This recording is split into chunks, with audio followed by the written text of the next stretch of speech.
Déjà, bonjour. C'est Darkness 1, 2, 3. Je suis content de vous parler encore une fois, bon sang. C'est aujourd'hui, nous allons aborder un sujet un peu plus précis et personnel d'ailleurs. Je vais commencer à parler un peu de ma vie, de mes amis, comment je me les suis fait et tout ça. J'avais déjà fait une vidéo il y a environ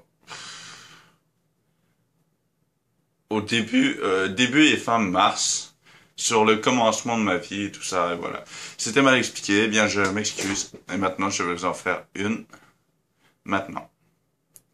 Alors, pour commencer, eh ben, je vais commencer par de 0 à 5 ans, j'étais chez mes parents.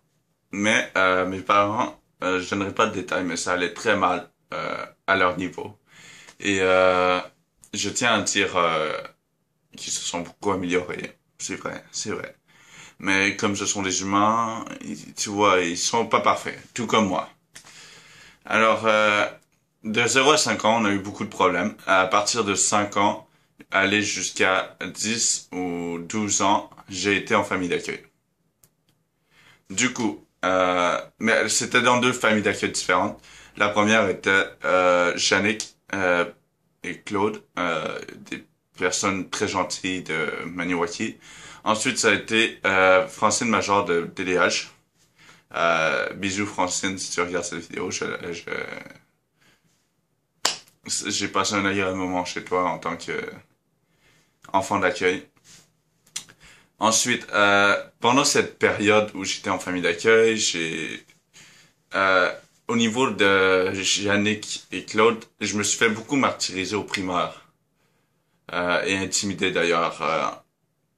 Les gens étaient méchants avec moi, ils me traitaient de lait ou ben, tu sais, face de macaque, des trucs comme ça quoi. Jusqu'en cinquième année en fait. À partir de ce moment-là, la professeure de cinquième année, qui elle aussi avait vécu l'intimidation, euh, a dit aux élèves d'arrêter. Elle lui a raconté quelques histoires sur sa vie, en fait, pour montrer un peu ce que les gens ils ressentent quand ils sont intimidés. À partir de là, de la cinquième à la sixième année, tout s'est arrêté. Il n'y a plus d'intimidation. Jusqu'en secondaire 1, bien oui! Mais en secondaire 1, c'est pas le genre de trucs où ils font juste te dire ah, t'es là ou des trucs comme ça. Genre en style un mauvais enfant de 5 ans. Non, cette fois-ci, je me suis fait insulter, plaquer sur les casiers. Et le plaquage j'ai eu un plaquage sur un casier de la part de mon propre cousin. Imaginez-vous donc. Euh, ensuite, écoute, c'était la première fois que j'étais à ce point en rogne. Et que j'ai dit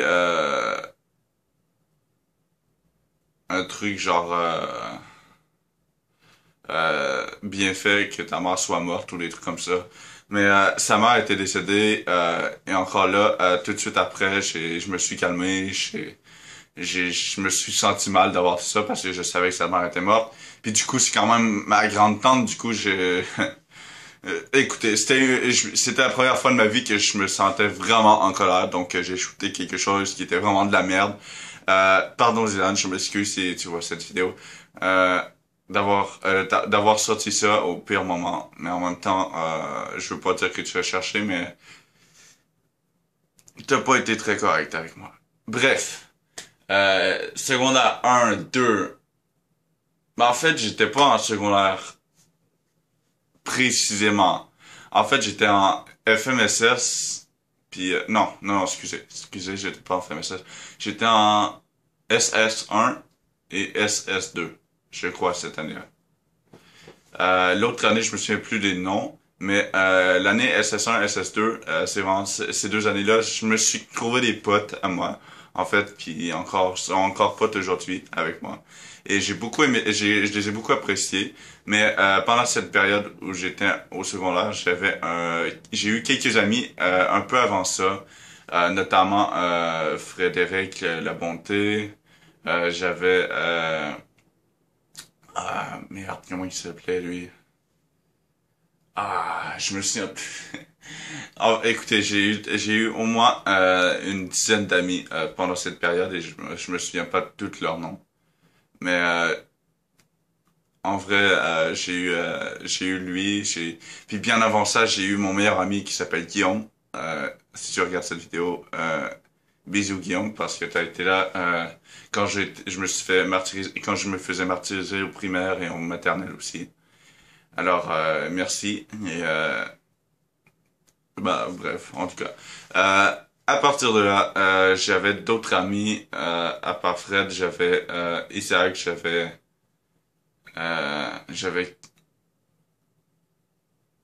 Alice Lafont que j'avais revu que j'avais pas revu depuis le primaire. Ça m'a fait un choc. J'ai fait voir, elle a tellement changé, elle est mature, elle est. En tout cas, j'ai eu beaucoup d'autres amis. À partir de ce moment-là, ça a déraillé. À un moment plus tard, à un moment précis, euh, on- depuis que j'étais revenu chez mes parents, ça faisait que chicaner. Mon père était pas brocante. Il veut devenir. Il collectionne des trucs et bah je crois que c'est brocanteur le titre, mais c'est genre il ramasse des vieux trucs pour les revendre. En tout cas, il faisait ça, il faisait de la cope aussi. Du coup, ça prenait énormément de place. On a eu des problèmes familiaux à cause de ça. Mon père a fait de la prison aussi. Je donnerai pas d'indication pourquoi. En tout cas, bref, tout ça pour dire que j'ai eu une enfance et une adolescence très difficiles. En plus, je voyais tous les autres enfants, tous les autres ados, en fait, comme moi, au CFR Vallée de la Gatineau, qui avaient PS3, PS4. Moi, j'étais jamais dans la norme, mais mes parents étaient aussi pas, on n'était pas très riches non plus. Du coup, c'est ça. Euh, Moi, je me sentais très mal dans ce milieu familial-là. Du coup, j'ai essayé de trouver une solution. On a essayé de parler, ça marchait pas. Mon père n'écoutait pas. Parce que c'était principalement lui, c'était l'épicentre du problème qui englobait plusieurs autres choses. Mais vraiment, mon père était tête de mule en fait. Je dois dire ça comme ça. Et ma mère aussi, quand je crois qu'elle commençait à se sentir mal, elle faisait des dépressions. Bref, euh, moi j'ai été obligé de faire le premier pas et de quitter la famille.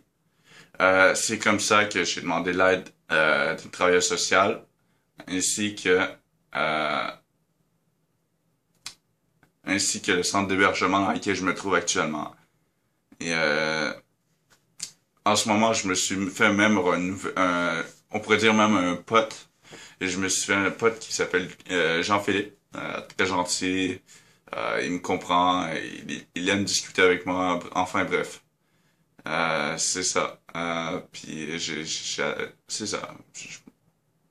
Lui et moi, on s'entend très bien. On aime le paranormal. On aime en discuter. On aime beaucoup de choses. Un peu. On n'irait pas jusqu'à prendre un verre ensemble parce on est quand même sous le statut professionnel. Il travaille ici et moi pas. Donc c'est comme un peu compliqué, mais on est quand même potes. Alors c'est déjà quelque chose que j'apprécie beaucoup. Euh, euh, Depuis que je suis plus chez mes parents, je dois dire que je me sens moins oppressé, je me sens moins stressé. J'ai fait le premier pas. Aux autres membres de ma famille à essayer de faire le leur. Ce qui est arrivé pour que c'était un événement très grave que je raconterai pas en vidéo parce que ça peut nuire au restant de la famille. Mais ça a été la goutte qui a fait déborder le vase, comme on dit. Et c'est pour ça de là que je suis parti. En fait, c'est ça qui a été l'élément déclencheur. Enfin bref, j'ai un frère qui est 1 an et demi plus jeune que moi, qui s'appelle Michael. J'ai aussi mon père qui s'appelle Manuel et ma mère qui s'appelle Julie. Ça fait, je sais plus trop combien d'années, je pense que ça fait 26 ans qu'ils sont ensemble. Je suis plus trop sûr, écoutez, ça fait, je me fie pas à tout ça. Moi, tant que t'es heureux, c'est vrai que c'est bien de compter le nombre d'années que tu es avec la même personne, mais bref. Euh, Ma mère, je me souviens même plus de l'âge de mes parents, c'est ça qui est le pire. Mais bref. Après ça, j'ai mon chum que, que j'aime énormément. Je t'adore, en fait. Si tu regardes cette vidéo, mon chéri, je t'aime comme un fou. Euh, ben, je crois que j'ai fait le tour. Ah! J'ai un merveilleux animal qui est un chat, qui est chez mes parents en ce moment. C'est une chatte, en fait, et elle s'appelle Minoun. Et j'ai un chien qui s'appelle Blacky, qui est à l'autre maison que mes parents ont acheté à mon grand-père.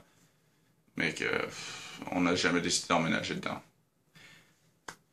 Eh bien, les amis, ceci conclut un peu plus ce que j'avais construit. J'espère que vous allez kiffer cette vidéo. N'hésitez pas à mettre un pouce bleu si vous avez aimé ma sincérité. Puis que vous avez aimé que je vous fasse confiance en vrai. N'hésitez pas à vous abonner et à liker la vidéo si elle vous a plu. Merci, ciao.